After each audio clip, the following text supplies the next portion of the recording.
안녕하세요. 안녕하세요. 예, 저희 한어 예배 오신 여러분 환영합니다. 오늘 부활절입니다. 예. 부활절입니다. 그리고 죄송한 게 지난주에 저희가 그 루트 부모님 그 예. 테스모니를 보여드린다고 그랬는데 그래서 인트로덕션을 그렇게 찍었는데 예, 저희가 부활절 주일날 더 이 그 간증을 보내드리는 게 더 맞는 것 같아가지고 이번 주로 연기를 했습니다. 예. 양해해 주시기 바랍니다. 예, 오늘 부활절 맞아가지고 그 우리 루스 자매님 그 지난주에 말씀드린 것처럼 정말 성경 말씀을 통해 가지고 그 어머님과 아버님이 예수님이 영접하고 정말 변하게 말씀 되는 예, 너무 놀라운 역사가 말씀의 있었습니다. 능력이죠. 예. 그래서 저희가 그 간증을 뭐 당연히 중국말로 하셨는데 그래서 한어 자막을 넣어 가지고 예. 조금 이따가 저희 찬양 같이 한 곡 부르고 예. 보여드리도록 하겠습니다. 저희가 지난 3주 동안 좀 바빴죠. 저희가 수양회를 저희가 3개 수양회를 했습니다. 주말마다 3주를 연속으로 3주를 연속으로 예, 인도하느라고 예. 참 바빴는데요. 여기 미드웨스트에서 시카고에서 여기서 첫 번째 수양회를 했고요. 그래서 미드웨스트와 이스트코스트에 있는 학교들이 와가지고 한 같이 125명 정도 학생들이 왔어요. 학생들이 오고 예, 스태프가 100명 정도 와서 거의 200명이 넘는 숫자가 같이 있었고요. 그 다음 수양회는 북가주에서 버클리 대학교 근처에 저희 예. 교회 그 본부 교회가 있죠. 예. 그 알라메다에서 그 그래서- 교회 건물에서 수양회를 했습니다. 그래서 UC Berkeley, UC Davis, 그다음에 San Jose State하고 시애틀 워싱턴 유니버시티에서 유니버시티 와가지고- 워싱턴 시애를 예, 와서 와가지고- 한 학생들이 뭐 이렇게 다 합치면 110명 그 정도 온 것 같아요. 예. 그래서 뭐 조금 뭐 부분적으로 참석한 학생들도 있었고 했지만 90명 이상의 학생이 그 모든 예. 전 프로그램을 다 소화를 했습니다. 예, 그리고 그 다음에는 남가주로 내려갔습니다. 남가주 내려가. 바로 지난주 말이죠. 지난 예. 주말에 저희가 그 어딘가요? 그 하여튼 남가주 그 리버사이드 리버사이드 근처 근처입니다. 수양관에서 수양을 했는데 학생들이 한 60 뭐 7, 8명 그 정도 참석을 해서 멘토까지 예. 다 합치면은 120명이 예, 되죠. 참 예. 감사한 시간을 가졌습니다. 예. 그래서 정말 성령님의 역사로 말미암아 구원의 결단 또 주님께 이렇게 헌신하는 결단 이런 많은 결단들이 있어서 정말 감사드립니다. 그래서 뭐 그 중에 뭐 이야기 같은 거 하나 소개해 줄 거 있으면 잠깐 소개를 할까요?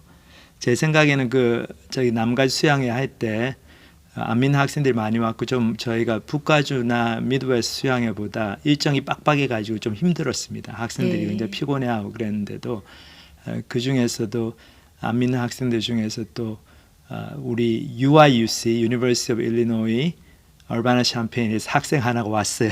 예. 예, 이렇게 불신자 학생인데 자기가 자기 미드웨스트 수양회를 미스했다고 해서 이 수양회 꼭 참석하고 싶다고 해가지고 그 멘토하는 우리 형제님이 그 리더 형제가 같이 데리고 왔습니다. 예. 근데 이 수양회 통해서 이 형제가 참 은혜를 많이 받고 마지막에 예수님이 영접하는 놀라운 그런 놀라운 역사가 있었습니다. 일어났습니다. 그래서 자기가 너무 예. 인생을 정말 이게 동물처럼 살았다. 너무 돼지처럼 살았다라고 생각을 하면서 학생이 조금 더 크고 그렇죠. 몸집도 좀 크고.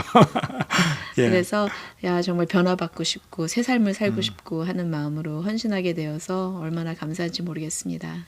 예, 그래서 저희 수양회를 위해서 기도해 주셔서 감사드리고 저희들 이제 찬양 우리 부활절을 맞아서 오늘 부활에 네. 관한 찬양 한 곡 듣고 부르고 그 다음에 저희들이 루스 부모님 간증을 한글 네. 잡아 넣어서 함께 듣고 그 다음에 이제 제가 짧게 부활절에 관한 이제 말씀을 전하도록 하겠습니다.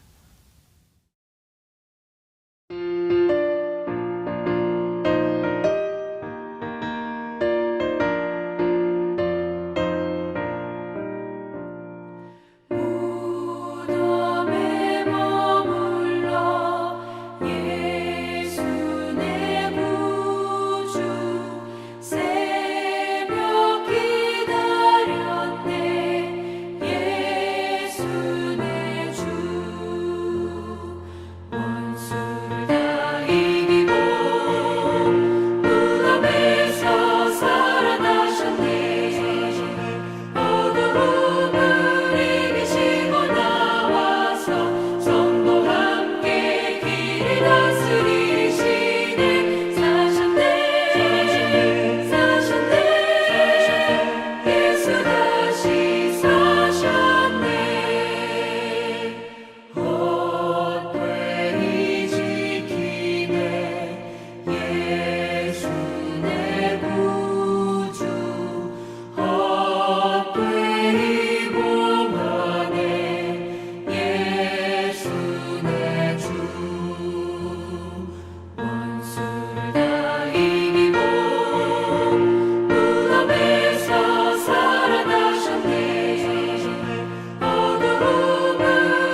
我叫 Ruth， 这是我的丈夫 Mark 和我4个月大的宝宝 Ariel。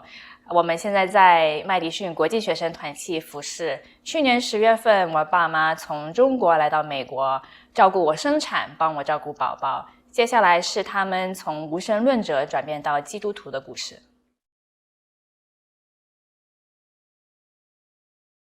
我叫樊忠雄，今年61岁，我的祖籍是湖南衡阳，我出生在江西南昌，我在那里读小学、中学。1980年，我18岁时参加高考，考上了北京交通大学。我是家族中的第一个大学生，在那个时代也是属于佼佼者。毕业后，我在北京工作了4年，然后南下广东，在广州工作了10年，之后去了东莞。在东莞一家电器公司任副总经理，直到我10年前退休。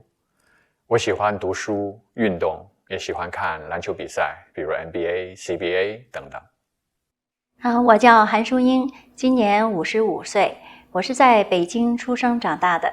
到20岁的时候呢，就跟随我的先生从北京到了广东，后来就一直在广东定居，直到现在。我是以前呢曾经从事过办公室职员、美容师，还有导游，最后一份工呢是在物业公司做客服。我是35岁离职的，后来就一直在家里做全职主妇。我的爱好呢是阅读和旅游，喜欢去全国各地和世界各地去看名山大川。我是1962年出生的，我们家是属于一个比较大的大家庭，有8口人。但是在我7岁的时候呢，我父亲去世了，家里呢只剩下4口人，就是我奶奶、我妈妈、我2哥和我。在那个时候呢，就是我们一家人只是靠我母亲一个人的工作来养活。她还没有正式的工作，只是临时工，一个月只有28块钱。在那个时候呢，也虽然大家都比较贫困，但是我们家是特别贫困的。我是从婴儿时期被我养父母领养，他们2个呢都是从农村出来的。我从小是等于是生活在这个工人家庭。在我6岁那一年，家里发生了变故，我的养母突然生病，是得了乳腺癌，导致从我6岁开始就得学习做家务、洗衣做饭，照顾卧床的养母。我一直照顾我的养母到14岁，到她去世。对我的人生经历确实是一个非常重的一个烙印。了解的不多，但是也知道一些，也知道耶稣这个人，也知道十字架，但具体是什么也不知道。当然也知道就是圣经这本书，但从来没看过。这些呢，基本上都是一些道听途说，或者是看一些别人的宣传，或者说是文章介绍，没有具体的深入的了解。那个时候呢，总以为基督教也是宗教的一种，就是与佛教啊、道教啊或者伊斯兰教等等，应该是差不多吧。因为当然没有具体的了解，也只是那样一种猜测，或者说是一种心理的这样一种想法而已。我对基督教了解呢，一般都是通过影视作品，西方的电影、电视剧都会说到上帝，他们说的最多的 "Oh my God"， 就是他们经常的口头语，所以就基本上可以了解到，就是说基督教他们是信仰上帝的，也看到一些圣经故事，就是中国的图书馆啊或者书店啊都会有出售这些圣经故事，也了解一些里边的内容，比如说诺亚方舟、大洪水，还有耶稣死在十字架上。但是具体他们信仰的是什么不太清楚。耶稣是谁？他为什么死？他为谁死？这些都不太清楚了。我对基督教产生兴趣呢，主要是因为来了美国3次，总共是2015年来的时候还没有那么大兴趣。女儿传福音给我们，但是我们一点兴趣也没有。后来女儿送给我们圣经，还有一本游子吟。在美国无聊的时候呢，我就把游子吟给读完了，但是仍然觉得好像离我很远，兴趣不大。但是圣经呢，是一个字也没读，也没打开过了。这样呢，就又回到了国内。到2019年的时候，女儿硕士毕业，还有婚礼，我们就到了美国2次，这2次女儿仍然带我们去教会。虽然教会的主日敬拜是英文，但是我们到教会的时候呢，所有的人都非常真诚的来欢迎我们，非常亲切真诚的与我们交谈，让我们觉得有回家的感觉，也有亲人般的那种温暖。那一次给我们的触动是很大的。2010年这2次去美国，使我对基督教有个特别大的一个好感。后来2020年的疫情爆发导致大家都不能出门。后来女儿在网上说邀请我们参加他们教会在网上的中文敬拜。我们觉得反正也是出不去门了了解一下，看看女儿信的到底是什么，所以我们也就欣然的答应了这个邀请，参加了几次中文敬拜觉得挺有意思，但是呢听不太懂。后来我们就想说，还是自己去亲自打开圣经看一看吧，看看圣经到底写的是什么，里边都有哪些内容。因为女儿跟我们说过，圣经是神的话，神的话是什么意思呢？所以从2020年开始，6月份开始，我们就开始读起了圣经。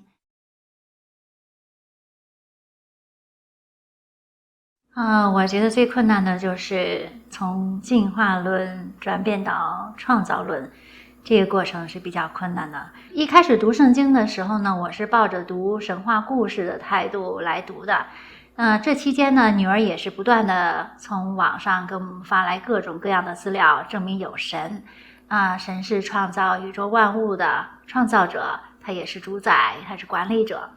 但是我不太接受，因为从小到大呢，接受的教育呢都是进化论，所以说突然之间说是大自然再加上人类是上帝创造的，我听着就觉得难以接受。但是开始读圣经之后，慢慢就转变了。从创世纪开始读，创世纪呢就是神创造光暗还有土地再加上海洋还有地上的万物植物，还有最后他造的亚当、人类还有夏娃。这个呢，一开始我就觉得有点像读女娲补天似的，但是我接着往下读的时候，一直读到摩西五经。哇，这一个过程下来，神不断的在我心里做开启的工作了。他打开了我的眼睛让我看到他的作为，他的智慧大能，他所创造的这些万物宇宙，还有他的信实和慈爱，让我认识到，哇，这个世界上真的有上帝这个神，而且只有他是独一的真神活神。我以前呢认为我不是罪人，因为我遵纪守法，凭良心做人，又没有说与谁结仇，更没有是说干多大伤天害理的事儿，也不损害别人的利益。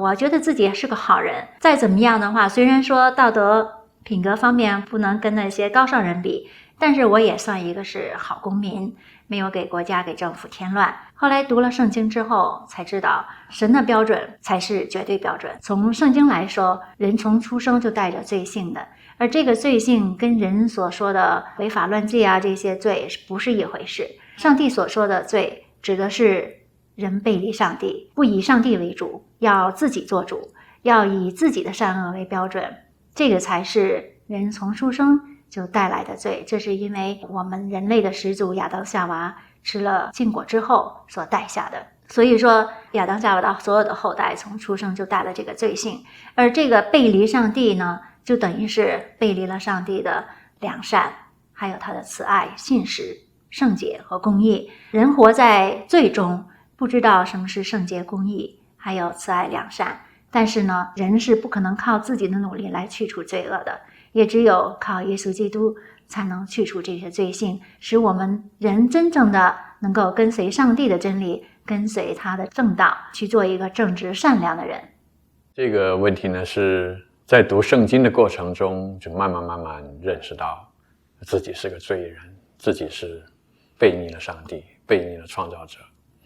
那主要是呢，就在读圣经的过程中呢，就是看到在读到列王记所罗门王的时候，他对于上帝的背逆，再加上因为他的成就很高，然后呢他的一种骄傲，就导致他远离上帝。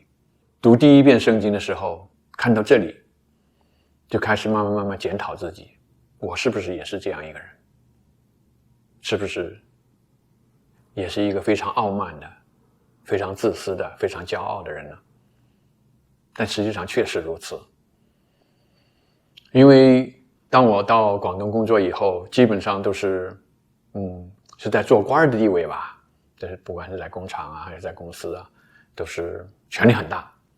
一般情况下呢，除了老板之外，我老大，反正发号施令，说一不二，就养成了那样一种骄横跋扈的一种脾气。说什么就是什么，从不跟人商量，更容不得别人来质疑。工作时间长了，就对别人呢也造成了很大的伤害。但由于我的权力在那里，他们也不敢对我怎么样。现在回想起来，真的是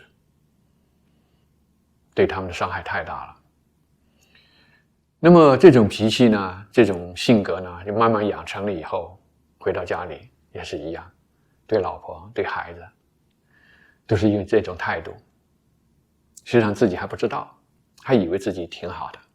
就是在家里也是一样，因为这样一种发号施令的这样一种口气，这样一种在家中做王的一种态度，总是以自我为中心，从不考虑老婆和孩子的这样一种他们的想法。感谢上帝，他能够开启我，是圣经让我明白了，我所有的这些东西都是背离上帝的初衷的。因为只有相信上帝，只有跟他改善了关系，才能和人改善关系。而我不知道要和上帝改善关系，所以和人之间这样一种尔虞我诈，这样一种你争我夺，总是以自我为中心。这个不是罪人还是什么呢？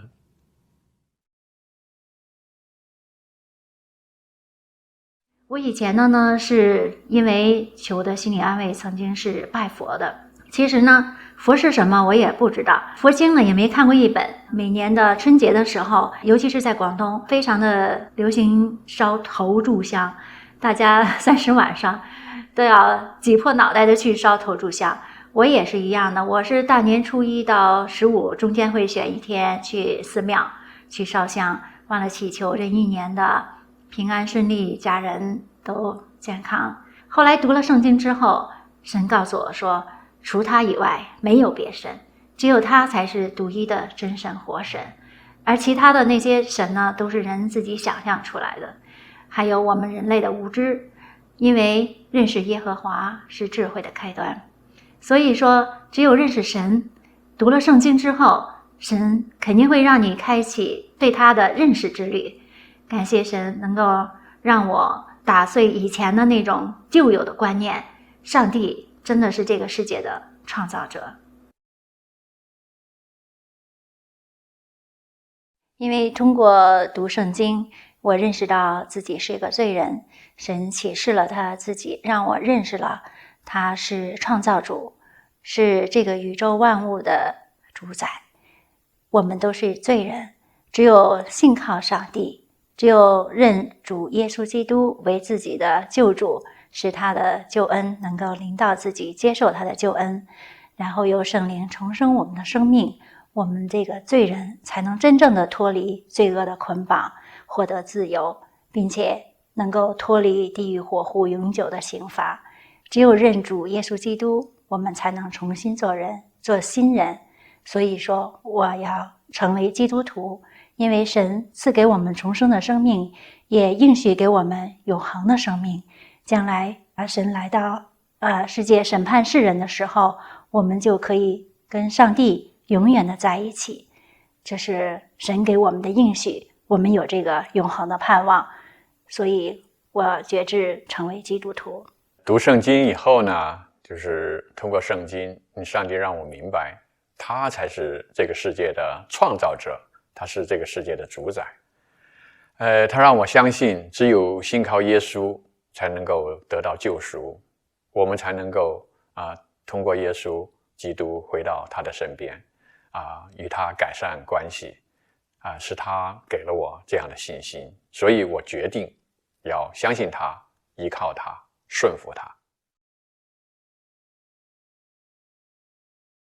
这10几年来，我大概2个月就要染1次发，长一点点白发都接受不了，所以这种捆绑对我来说呢，其实我自己也是觉得挺累的，但是没办法，我总是觉得难以接受，总是害怕白发来影响我自己，比如说显自己年轻啊，老是怕自己年老，所以家里买了各种各样的帽子，还有长发、短发的那些假发，用各种方式来掩盖。后来因为染发，因为是化学剂嘛，导致我的掉发越来越严重。我心里也是很着急，这怎么办呢？结果我就更加疯狂的去买帽子啊，买假发。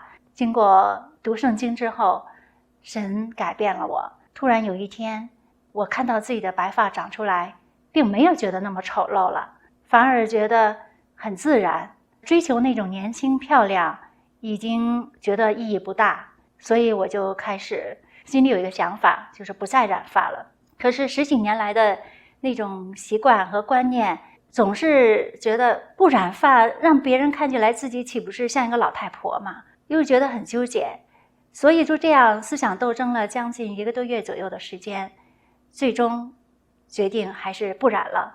从此以后我就放弃这个染发对我的那种负面的影响，因为我不再去想别人对我的夸奖，不再去看重别人对我的评价。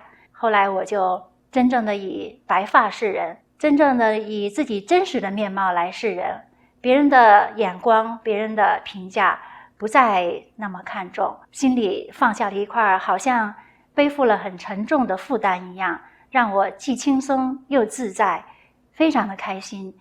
所以非常感谢神，这是神才让我有这样的勇气，让我有这样的一个决心，放下这个对虚荣的追求和爱慕，使我能够追求他，渴慕他。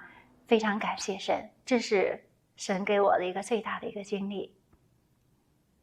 在读圣经的过程中呢，就上帝让我慢慢明白他就是一切，他还是父亲、朋友、弟兄、生命的伙伴和生活的来源，也是依靠。他还是我们脚前的灯，路上的光，那又是启明星，也是北斗星。他还是智慧的来源，也是知识的启蒙也是我们灵性生活的依靠，更是生命的活水源泉。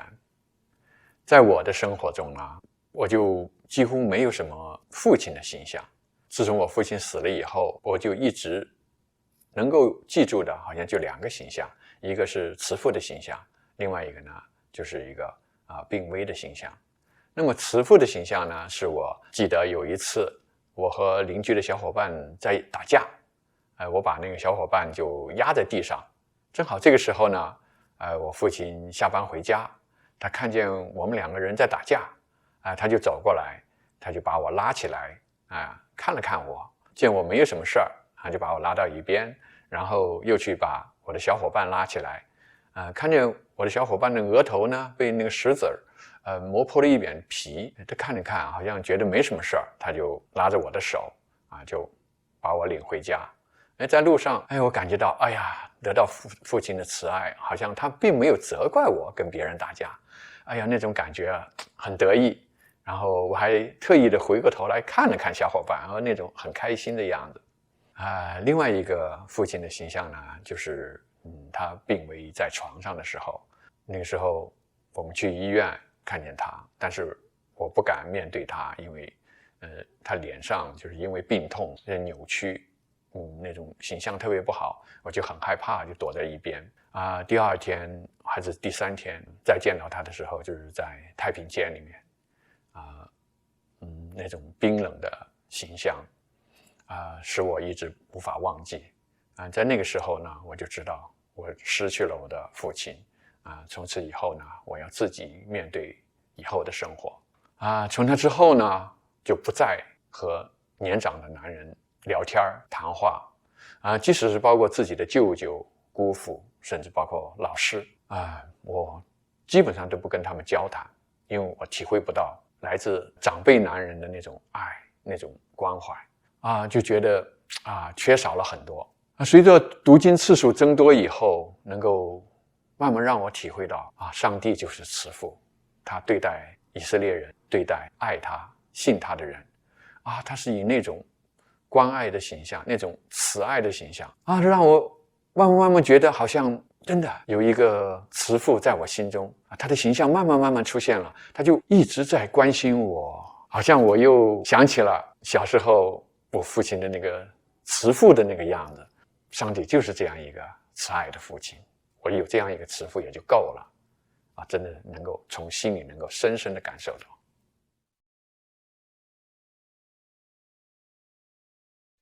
读第一遍圣经的时候呢，就是在一边读就一边思考，实际上这个时候呢，就圣灵就带领了我他开启了我的心眼，就让我能够认识和明白上帝才是真正的创造主，他才是这个宇宙的主宰。等到读第二遍的时候呢就逐渐认识到神是圣洁的是什么是圣洁只有神是圣洁的，人是做不到的。而除了耶稣基督的宝血，他能够遮盖我们的罪之外，除了他能够救赎我们之外，我们是没有办法靠人的努力，靠个人的奋斗来到主的身边。这样呢，我也就逐渐就是对于上帝，对于耶稣基督产生敬畏之心。读第三遍的时候呢，神给我的另外一个很重要的启示，他就告诉我一定要去教会，教会是基督的家，教会是基督的我们所有的基督徒只有去了教会，连于基督，才能够我们的生命才能够成长，而除此之外没有别的路可走，只有基督才是我们需要去依靠的，去信赖的。现在正在读第4遍圣经，对于旧约的4遍的这样一种通读呢，就让我越来越认识到耶和华他的那种公义和他的怜悯慈爱那种，于是对他的那种敬畏之心呢就更加深了。如果你真的想了解基督教，我建议你读圣经，至少读1遍，而且从头到尾的读1遍，也要认真的看，不要跳着看，也不要挑着看，从第1章第1节一直要读到最后一章最后一节。只有看过1遍圣经以后，你才能够明白一些，或者是了解一些什么是基督教。在这个过程中呢，有很多枯燥的人名地名，还有一些祭祀的方式，还有一些家谱，好像看起来很枯燥，很没有味道。实际上呢，就是这个恰恰是神他在这里边赋予了很多我们需要去了解，需要去理解的很多智慧，很多知识在里面。比如最简单的就是人名，那个家谱它是神纪念我们的方式。如果我们的名能够在那个他的家谱里边，我不知道那是多么的荣耀。当然这是神的荣耀，但是他希望我们也跟他在一起，也希望我们的名字能够在他的家谱中。所以那个就你看起来以后呢，就不会觉得很枯燥很没有意义，实际上很有意义，很有味道。你越读就越觉得哇，它前后的串联跟它为什么要这么写，你就会明白很多。圣经是我们一生都要读的书，因为圣经不像其他的书是越读越薄，而圣经不是，越读越厚。我读第4遍，我感觉到我的问题会思考的问题和疑问越来越多，所以说这本书是读不完的。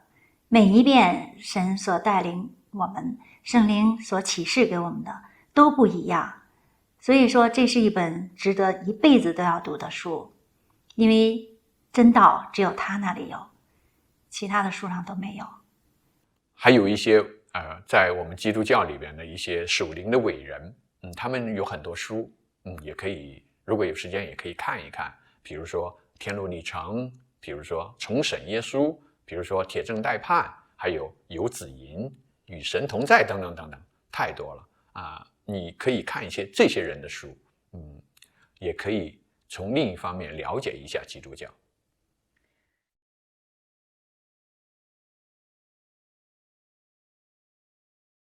我觉得首先自己先从圣经去认识神，让神改变自己的生命，因为只有自己的生命得改变了，你的父母就能看到你身上的改变，从而对这个基督教就不会反感，他们的担心呢也不会说过于的去担忧。如果真是决志要信主的话，首先就要敬畏神，而神呢是这个世界的创造者和管理者，他是掌权的，在任何事情上他都是掌权的，因为他是全知全能无处不在的神。所以说如果相信神是掌握一切的话，那么他在你父母的这个思想状况上，由于你的改变，神也会改变他们的所思所想。平时的时候呢，要多跟父母沟通。你信了神之后，自己是属神的人，就不要再跟世俗的人一样，因为圣经上说了，我们要分别为圣。那么你自己的所有的日常生活，一些恶习就要逐渐的改掉。另外，对家人的关心，尤其是对自己父母的关心，要跟以前不一样，要多关心他们的生活、健康，还有思想。这些都是需要我们你们作为子女都应该关心父母的。还有圣经当中的真理，当你读了圣经之后，也有一些感悟，在圣灵的带领下，开启你认识神的智慧和真理的时候，你有感悟的时候，要马上跟自己的父母进行交流，因为他们毕竟是生你养你的父母，圣经不是说了吗？要孝敬父母。那么你的思想动态要不断的跟父母进行交流，多跟他们讨论。所以说很多方面，这些一点一滴的改变就会使他们改变对基督教的一些反感，也可以打消他们对你信主之后的那种担忧。我是这样的建议。루스 자매님 부모님 간증 어떻게 들으셨습니까? 참 놀라운 간증이죠.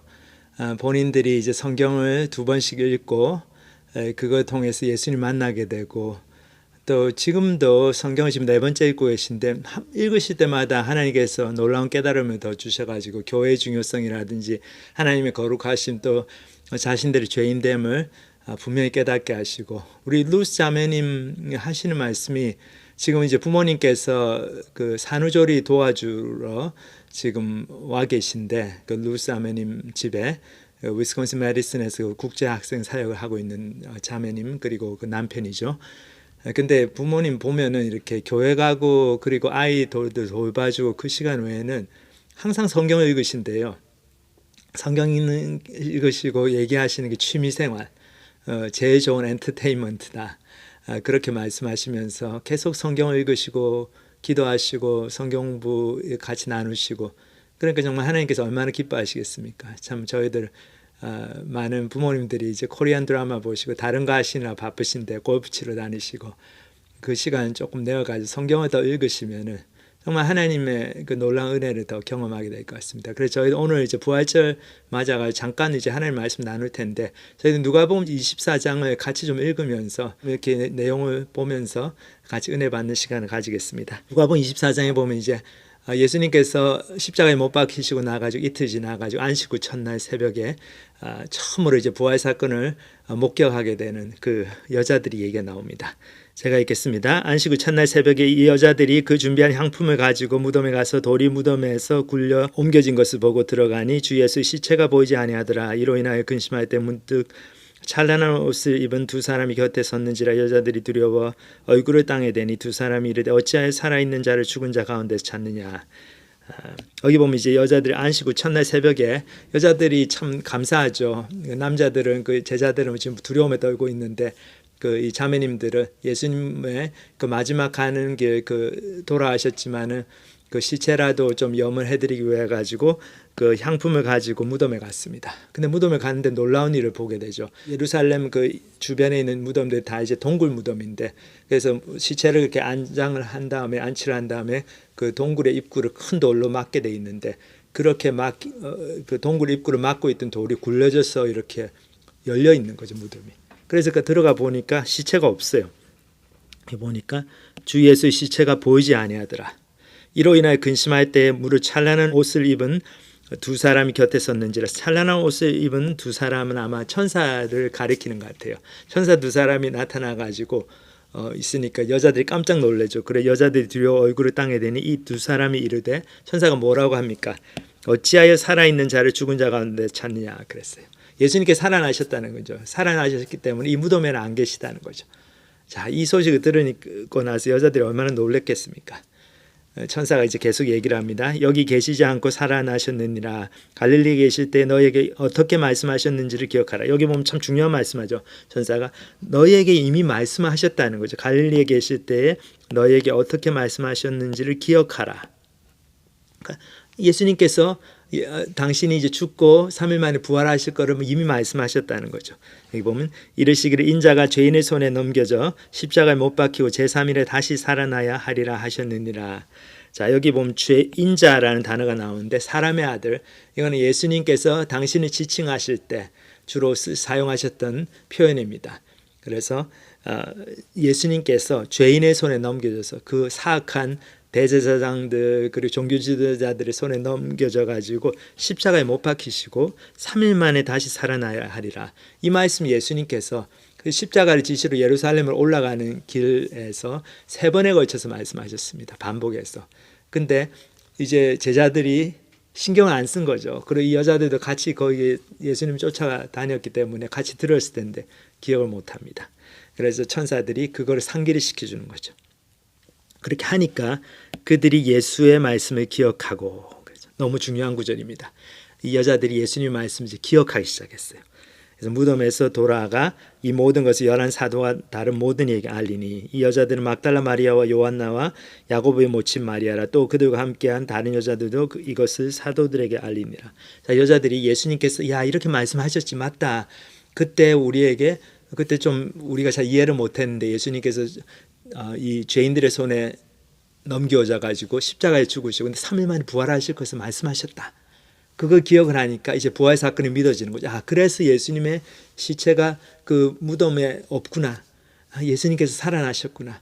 자, 이 확신이 들게 되고 그걸 가지고 제자들에게 사도들에게 이야기를 하니까 사도들의 반응이 어떻습니까? 여기 그 다음 구절을 보면 사도들은 그들 말이 허탄한 듯이 들려 믿지 아니하나 베드로는 일어나 무덤에 달려가서 구부려 들여다보니 세마포만 보이는지라. 그 된 일을 놀랍게 여기며 집으로 돌아가니라. 사도들이 믿지 않았다고 해서 그들의 말이 허탄하다. 너희도 농담하고 있다. 안 믿었다고 그랬습니다.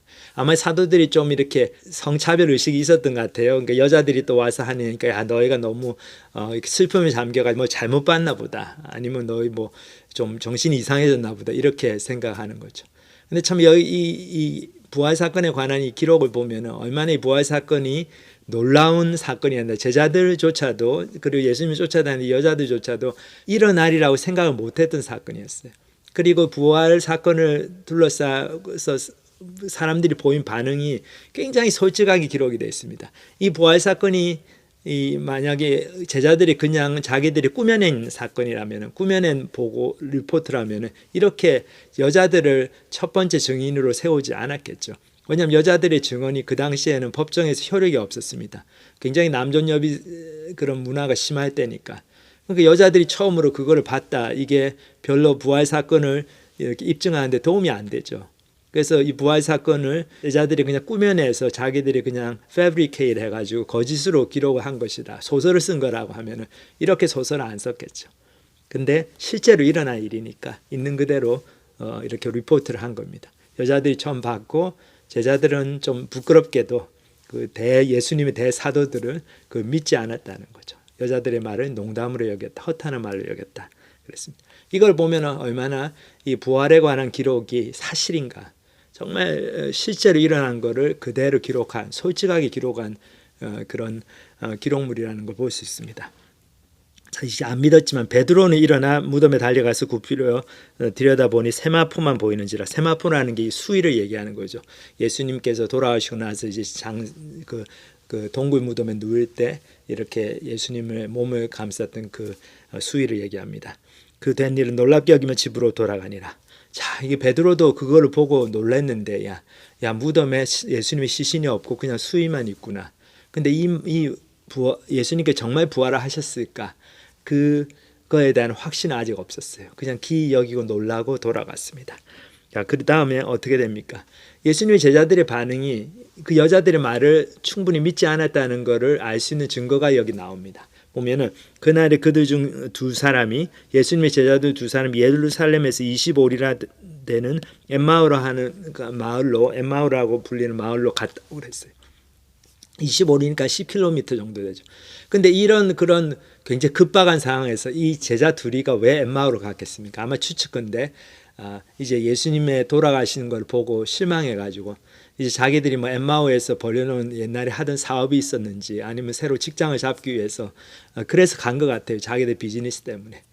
근데 가면서 이렇게 이런저런 얘기를 많이 했습니다. 야, 우리 예수님을 쫓아다녔는데 그분이 정말 메시아인 줄 알았는데 이렇게 허무하게 돌아가시다니 하면서 이 모든 된 일을 서로 이야기하더라 그랬죠. 근데 재밌는 게 여기 놀라운 사건이 벌어집니다. 그들이 서로 이야기하며 문의할 때 예수께서 가까이 이르러 그들과 동행하시나 그들의 눈이 가리어져서 그인 줄 알지 못하거늘. 그러니까 예수님께서 가까이 나타나셨어요. 그리고 그들과 함께 가면서 막 이야기를 나누시는데 예수님인 줄을 몰랐어요. 자, 여기 중요한 교훈이 있습니다. 그러니까 우리가 우리 마음에 실망과 또 좌절과 또 낙심하는 마음, 하나님을 원망하는 마음으로 가득 차 있으면 하나님께서 바로 앞에 오셔가지고 일을 하시는데도 그게 보이질 않아요.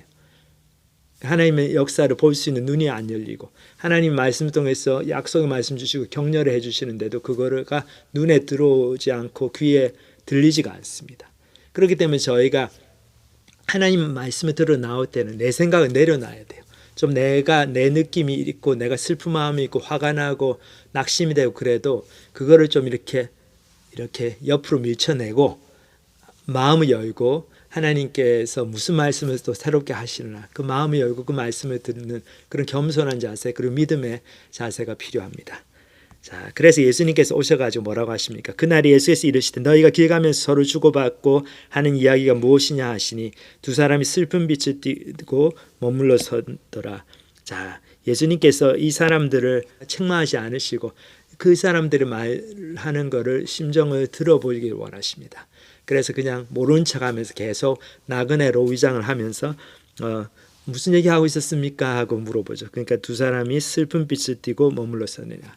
그러니까 여기서 보면 저희가 명확하게 알 수 있는 게 이 사람들이 실망을 하고 있었다.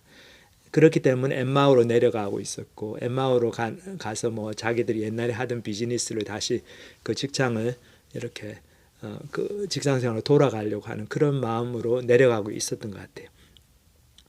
그래서 본문을 계속 보면 그 한 사람인 글로바라 하는 자가 대답하여 이르되 당신이 예루살렘에 거하면서 요즘 거기서 된 일을 혼자만 알지 못하느냐. 요새 신문도 안 보십니까? 당신 예루살렘에 산다고 하면서 얼마나 대서특필한 그런 기사가 있는데 바로 지난 주말에 바로 이틀 전에 예수님이라고 하는 메시아 우리가 생각했던 메시아라고 생각했던 분이 십자가에 못 박혀 돌아가셨습니다. 그 얘기를 하죠.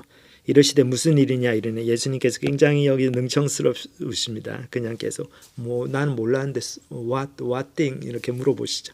나사렛 예수의 일이니 그는 하나님과 모든 백성 앞에서 말과 일에 능하신 선지자이거늘. 자, 얘기를 하면 나사렛 예수의 일이다. 우리는 그분이 하나님과 모든 백성 앞에서 말과 일에 능하신 선지자라고 생각했는데 우리 대제사장들과 관리들이 사형 판결에 넘겨주어 십자가에 못 박았느니라. 그래서 그렇게 훌륭한 분이 메시아라고 생각되는 분이 십자가에서 억울하게 죽으셨다. 근데 그분이 그냥 죽음을 그대로 감당하시고 특별하게 어떻게 저항도 못하시고 돌아가셨다. 그 얘기를 합니다. 그리고 이제 마지막으로 실망을 표현하죠. 우리는 이 사람이 이스라엘을 속량할 자라고 바란노라. 속량한다는 얘기는 뭡니까? 구원을 한다는 거죠. 이스라엘을 구원할 구원주시라고 메시아라고 생각했다는 거죠. 이뿐 아니라 이 일이 일어난 지가 사흘째요. 또한 우리 중에 어떤 여자들이 우리로 놀라게 하였으니 이는 그들이 새벽에 무덤에 갔다가 그 시체는 보지 못하고 와서 그가 살아나셨다 하는 천사들의 나타남을 보았다 함이로라. 자, 어떤 여자들이 이렇게 천사들을 보고 시체는 보지 못하고 천사들을 보고 그 얘기를 듣고 돌아왔는데 우리가 그걸 정말 믿지를 못하고 있다. 그 얘기를 하죠. 또 우리와 함께한 자 중 두어 사람이 무덤에 가 과연 여자들이 말한 바와 같음을 보았으나 예수는 보지 못하느니라 하거늘. 그러니까 이렇게 얘기를 막 듣고 하지만은 시체가 없어졌다는 얘기도 듣고 뭐 천사하고 얘기를 나눴다. 천사가 이런 얘기를 했다. 그런 얘기도 듣고 했지만 예수님을 보지 못했다는 거죠. 그러니까 이 사람들도 믿지 못하는 거죠. 정말 믿었으면은 그 여자들의 얘기를 믿었으면은 엠마오로 안 내려갔겠죠. 이렇게 실망하고 있지 않겠죠. 근데 왜 못 믿었습니까? 눈으로 예수를 보지 못했다는 거죠. 그것 때문에 믿지 못하고 있었습니다. 자, 그런데 여기 뭐라고 말씀하십니까? 예수님의 반응은 야, 이렇게 봐라. 내가 이렇게 나타나지 않아. 이제 믿을 수 있겠지. 이렇게 하신 게 아니고 제자들이 여기서 보면 좀 그냥 사랑스럽게 책망하셨어요. 뭐라고 책망하십니까? 여기 보면 이르시되 미련하고 선지자들이 말한 모든 것을 마음에 더디 믿는 자들이요. 그러니까 예수님께서 여기서 말씀하시는 건 뭡니까? 너희가 하나님의 말씀을 제대로 깨달았으면, 너희가 내가 가르쳐준 하나님 말씀을 잘 기억하고 있었으면, 그 여자들이 말하기도 전에 너희는 부활을 이미 믿었을 것이고 부활이 일어난다는 걸 당연히 확신했을 것이라는 거죠. 너희가 그걸 믿지 않고 내가 말할 때 다 졸고 신경 안 쓰고 잊어버리고 그랬기 때문에 지금 이렇게 실망에 쌓여 있고 낙심해가지고 엠마오로 가고 있다는 거죠. 그러면서 예수님께서 어떻게 하십니까? 여기 본문에 계속 보면 그리스도가 이런 고난을 받고 자기의 영광에 들어가야 할 것이 아니냐 하시고 이에 모세와 모든 선지자의 글로 시작하여 모든 성경에 쓴 바 자기에 관한 것을 자세히 설명하시니라. 그래서 모든 성경의 핵심 인물이 바로 예수 그리스도이심을 여기서 보여줍니다. 성경이 구약 창세기부터 시작해가지고 마지막 책 요한계시록까지 결국 성경의 그 주된 메시지가 뭡니까? 성경 말씀 통해서 저희가 하나님이 어떤 분인가를 알게 되고 하나님이 저희 인류를 향한 구원 계획이 어떤가 그걸 알게 되죠. 그 두 가지의 핵심 진리의 그 중심에 서 있으신 분이 예수 그리스도십니다. 왜 그러면 예수님을 통해 저희들 하나님이 어떤 분인가를 제대로 알 수 있습니다. 하나님 눈에 안 보이는 분이고 거룩하신 분이시기 때문에 우리와 다른 분이시기 때문에 저희들 하나님을 제대로 알 수 있기가 참 힘듭니다. 근데 예수님께서 인간의 몸을 입고 하나님의 아들이신 하나님이신 예수님께서 성육신 하셔가지고 인간의 몸을 입고 저희와 함께 호흡하시면서 33년을 사시면서 사역하시고 가르치시고 또 병도 고치시고 하심을 통해서 그 기록들을 통해 저희들이 하나님의 마음을 이제 배우는 거죠. 하나님 이렇게 거룩하신 분이고 우리의 죄가 이렇게 심각하지만 그렇지만 하나님 또 우리를 이렇게 사랑하셔서 용서해 주러 오셨구나. 십자가를 지러 오셨구나. 그거를 통해서 하나님의 사랑을 알게 되죠. 하나님 구원 계획을 알게 됩니다. 그리고 또 예수 그리스도의 그 십자가의 그 대속과 부활을 통해서 우리가 어떻게 하면 구원을 받게 되는가 그걸 알게 되죠. 하나님 알게 되고 나의 죄인됨을 알게 되고 어떻게 하면 내가 하나님께로 구원받아가지고 돌아갈 수 있는가 그거를 알게 되는 거죠. 그러니까 그 중심에 예수 그리스도가 계십니다. 그래서 여기 계속 본문을 보면 그렇게 막 예수님께서 성경을 풀어가지고 자신의 그 정말 예수 그리스도가 십자가에서 죽고 부활하셔야 되는 그 당위성을 쭉 이렇게 보여주시니까 이 사람들이 그 마음이 뜨거워지기 시작해요. 그리고 막 그 마음에 정말 성경 말씀, 하나님 말씀 더 알고 싶다는 그 갈급함이 생기고 부활에 대해서 또 확신이 들게 되고 그렇게 되니까 더 말씀을 배우기를 원합니다. 여기 이제 본문을 계속 보면 그들이 가는 마을에 가까이 가매 예수는 더 가려 하는 것 같이 하시니 그들이 강권하여 이르되 우리와 함께 유하사이다 때가 저물어 가고 날이 이미 기울었나이다 하니 이에 그들과 함께 유하러 들어가시니라. 이 사람들이 이제 예수님의 말씀 더 듣고 싶어요. 이게 바로 복음의 능력입니다. 저희도 수양회를 지난 이제 3주 동안 주말마다 했는데 특히 이제 마지막 수양회는 그 수양회 3번 다 좀 일정이 굉장히 빡빡했습니다. 그래서 학생들이 굉장히 힘들어하고 그랬을 텐데 특별히 마지막 수양회는 또 일정이 짧았기 때문에 더 힘들었어요. 좀 학생들한테 좀 미안한 마음도 많은데 조금 더 쉽게 해서 몸과 마음이 좀 쉴 수 있도록 해줘야 되는데 근데 그 와중에서도 안 믿는 학생들도요. 그 일부 학생들은 정말 말씀에 눈이 열리고 그러니까 그 말씀 배우는 걸 너무 기뻐하고 흥미있어하고 그걸 통해 가지고 자기가 하나님의 앞에서 자기가 죄인됨을 깨닫고 그 성경을 더 알고 싶어하고 그래서 내가 성경을 더 읽어야 되겠다. 그리고 앞으로는 성경 공부에 열심히 오겠습니다. 이렇게 그렇게 결단하는 학생들이 많았습니다. 그러니까 꼭 지금 당시 예수님을 막 영접하고 그러지는 아직 그런 단계는 아니더라도 참 놀라운 변화가 있는 거죠. 그 전까지는 뭐 왜 성경 공부를 해야 되는지 뭐 별로 관심도 크게 없고 그랬는데 말씀을 더 배우고 그 말씀 속에서 하나님께서 눈을 열어주시고 귀를 열어주시니까 그 말씀의 놀라운 진리가 깨달아지고 더 배우고 싶은 그 마음의 뜨거움이 생기는 거죠. 자, 제자들에게도 이런 변화가 일어났습니다.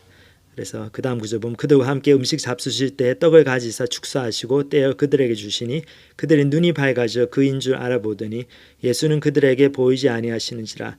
그들이 서로 말하되 길에서 우리에게 말씀하시고 우리에게 성경을 풀어주실 때. 자, 여기 보면 여기까지만 보겠습니다. 여기 보면은 예수님께서 싹 사라지셨어요. 그렇죠? 딱 이렇게 떡을 가지고 축사하셔가지고 이제 식사를 같이 하려고 하는데 그때 예수님, 아마 이게 예수님께서 눈을 열어주신 것도 있지만은 하나님 말씀을 깨닫게 되면서 점점 깨달아지면서 본인들이 또 눈이 열린 것도 있는 것 같아요. 그래서 이분 어디서 많이 본 분인데 하면서 혹시 예수님 아니세요? 예수님 아니세요? 막 그 얘기 하려는데 예수님이 탁 사라지셨어요. 그러니까 옛날에 엠마오로 가던 이 두 제자 옛날 같았으면 몇 시간 전 같았으면 어떻습니까? 아이고 예수님 어디로 사라지셨습니까? 그러면서 나 우리 나타난 줄 알았는데 대성통곡하고 예수님 다시 나타나십시오. 그래서 서로 막 야 진짜 예수 맞던가 우리가 환상을 본 거 아닌가? 우리가 너무 지금 충격받아가지고 좀 이렇게 환각 상태에 들어간 거 아닌가? 막 그렇게 의심하고 그럴 텐데 그러질 않죠. 예수님을 찾지 않았어요. 그 대신에 하나님 말씀을 붙듭니다. 그 다음부터 여기 보면 그들이 서로 말하되 예수님께서 이제 가시고 난 다음에 서로 말하되 길에서 우리에게 말씀하시고 우리에게 성경을 풀어주실 때 우리 속에서 마음이 뜨겁지 아니하더냐. 하나님 말씀을 예수님께서 풀어주실 때 우리의 마음이 뜨거워지지 않았냐. 야, 그리고 예수님께서 진짜 이렇게 부활을 하셔야 됐구나. 부활 사건 그리고 예수님 십자가 상에 반드시 일어나야 돼. 우리의 구원을 위해서 반드시 일어나야 될 사건이었구나.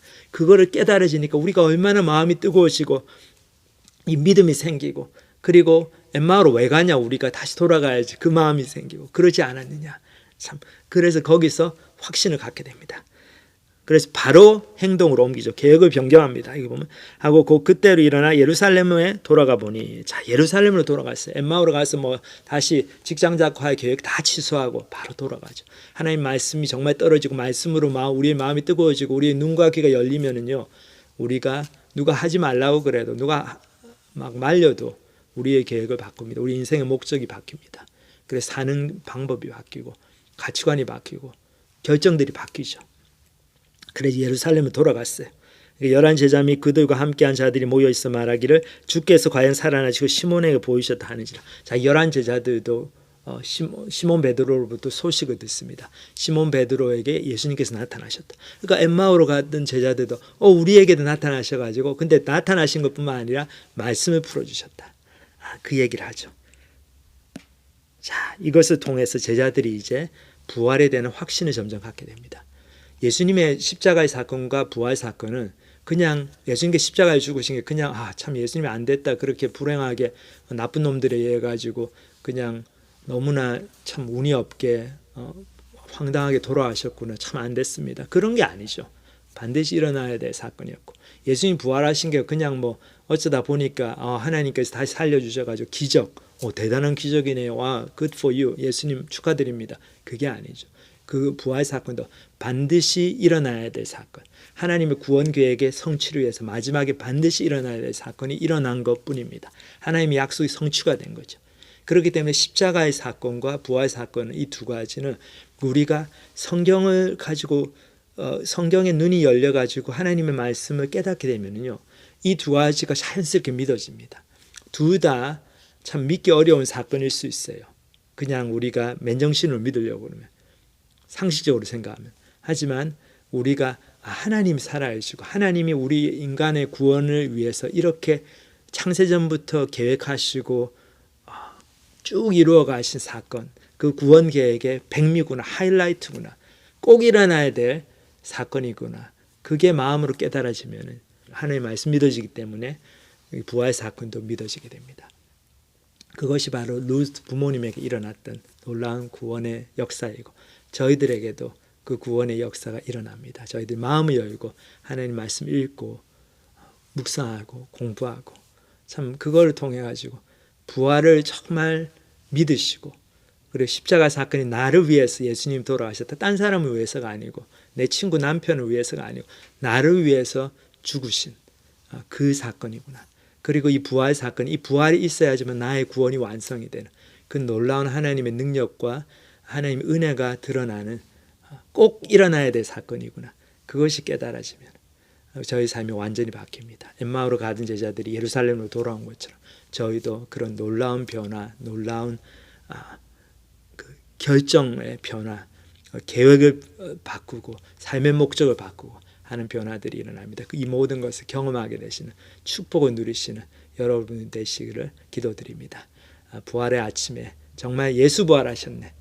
예수님 안에 저희들이 참 소망이 있고 예수님 부활하셨기 때문에 저희도 이 땅의 삶이 그냥 다가 아니고 이 땅의 삶은 짧지만 끝나고 나면 영원 복락 천국이 예수님께서 저희들을 그 천국에서 기다리고 계십니다. 이것을 다 믿고 구원받으시고 새로운 삶을 사시는 우리 모두가 되시기를 기도드립니다. 같이 기도하시겠습니다.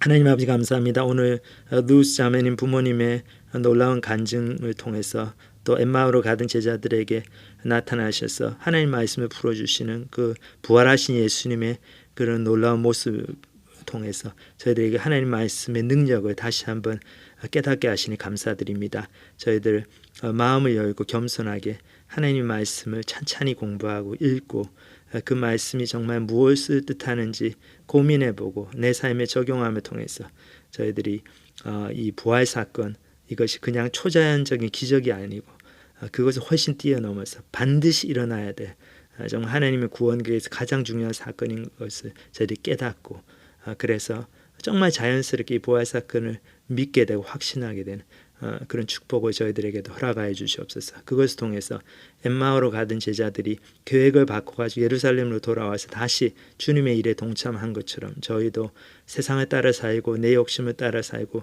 내 정욕과 나의 야망을 따라서 살던 그 삶에서 다 그것을 다 내려놓고 이제 완전히 유턴을 해서 하나님께로 나가서 하나님 주시는 그 놀라운 삶의 목적과 사명을 따라서 남은 여생을 살아드리는 저희들 될 수 있도록 축복하여 주시옵소서. 감사를 드립니다. 예수님의 이름으로 기도합니다. 아멘.